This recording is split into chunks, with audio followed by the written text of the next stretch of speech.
Hi, and welcome back to Football Made Simple. In 2013-14, Liverpool came close to winning their first league title in 24 years under Brendan Rodgers.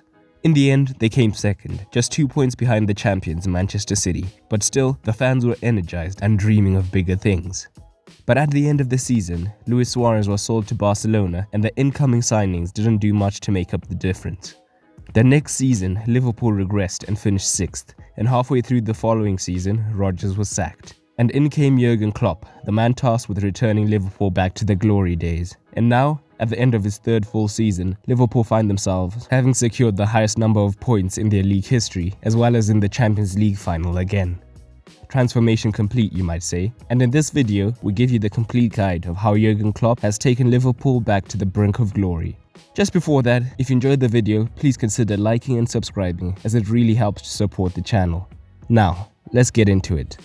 When Jurgen Klopp came into Liverpool, he was considered as a good manager, probably top 10, but wasn't yet a superstar.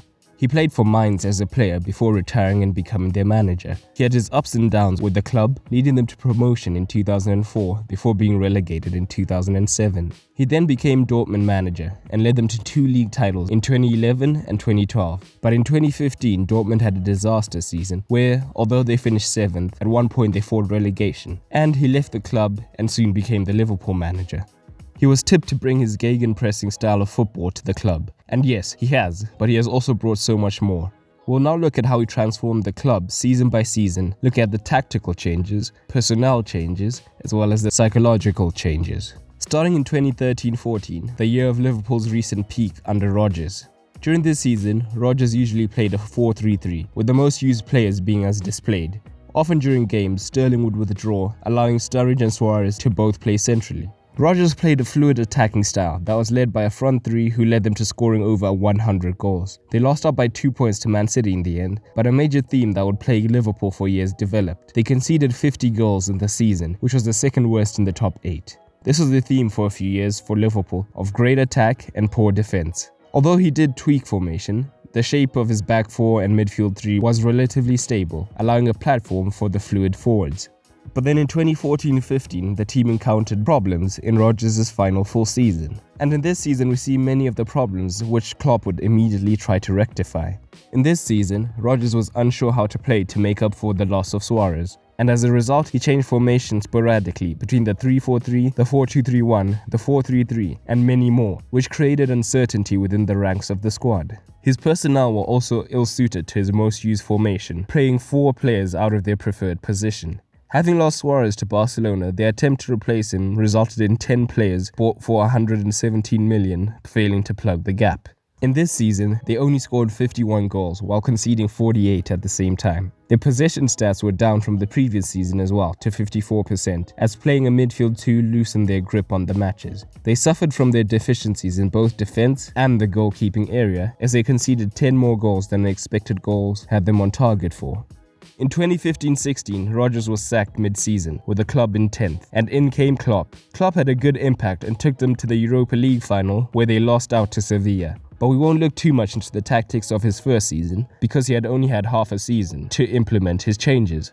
But in the transfer window, Klopp already began to make changes to his squad to mold it to how he wanted to. He got rid of 5 first-team players in Ibe, Allen, Benteke and Luis Alberto in order to get the squad toward the direction he needed. And in his first summer window, he brought in Grujic, Mane, Karius, Matip, Klavan and Wijnaldum, and 3 of these are undoubted successes. He bared his teeth, and this ruthless streak with transfers would continue. In 2016-17, we began to fully see the Klopp philosophy take place during his first full season, as he improved them in almost every area.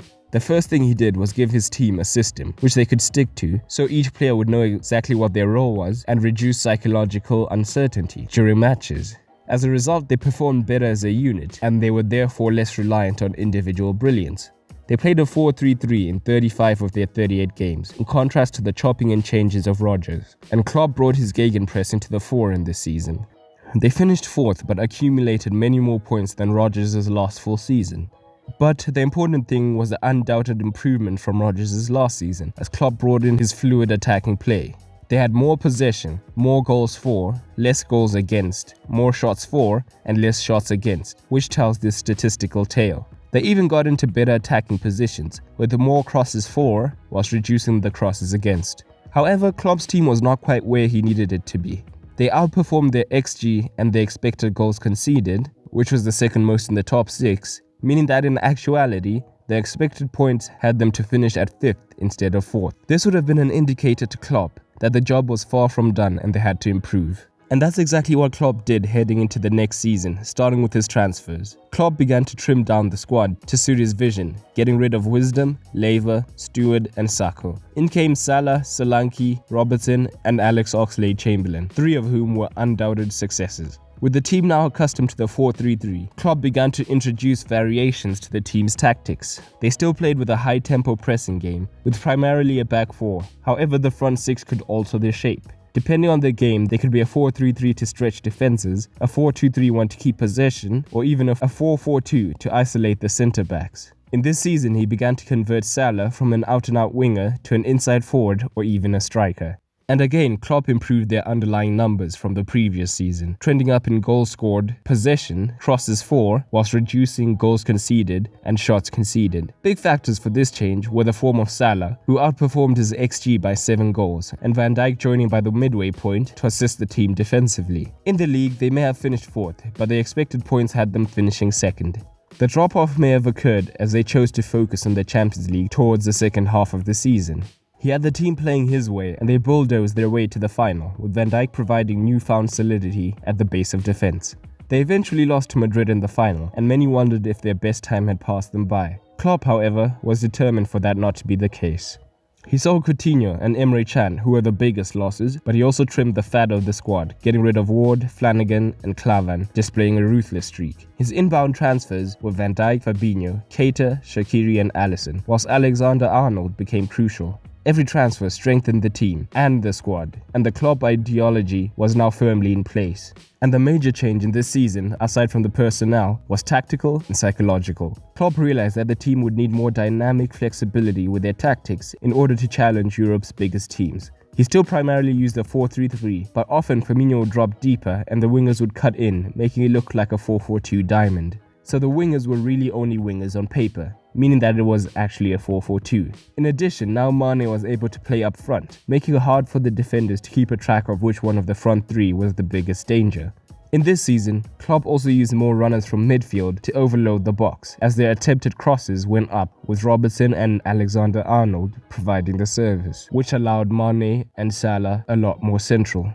This resulted in them getting 97 points, and although they did outperform their expected points due to a defense led by Alisson and Van Dijk conceding 7 less goals than expected, whilst their clinical forwards scored 10 extra goals. It has been their best season on paper since Klopp took over, as their possession went up and their home record was strengthened. Their goals scored was up and goals conceded was lower every season under Klopp. And this defensive solidity was shown as opponents got in less attacking positions against Liverpool, with the opponents' attempted crosses going down. In this season, in a bid to keep his team at the peak the whole season, he has actually reduced the amount of pressing the team does. In fact, while they're able to press when needed, the team now has the intelligence to tactically choose when to press and when to drop back. This has resulted in Liverpool having their highest possession stats of the past 5 years. He has also improved the psychological element by getting them to function as a team rather than individuals, making them greater than the sum of their parts. As Klopp said, tactical things are so important and you can't win without the tactical things, but the emotion is what makes the difference.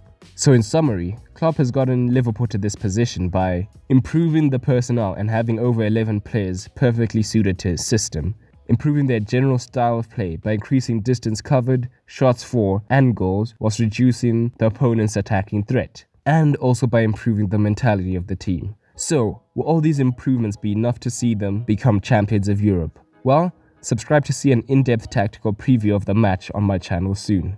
That's all for today, and remember, keep it simple.